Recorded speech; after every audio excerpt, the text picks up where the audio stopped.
Ayan na guys, prinito na natin ang ating pork. Gagawin natin siyang pork steak. Piprituhin muna natin siya, yung mapula-pula na siya. Pag mapula-pula na siya guys, yun na pwede na siyang anuhin. Igisa na yung sibuyas, at saka yung bawang, at saka kung ano-ano pa. Ayan na, tapos timplahan na natin. Ayan guys. Ayan na guys. Kaunting tiis lang, naluluto na siya.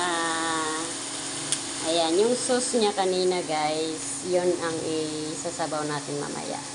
Yan yung sibuyas din yun yung igigisa natin mamaya guys. Ayan siya. Ayan na guys, luto na ang ating pork steak. Ayan, simpleng luto lang yan guys. Kasi ayaw ng mga anak ko ng mayroong kolorete. Yan gusto nila, ganyan na luto guys. Madami ang nakakain nila pag mga ganyan luto.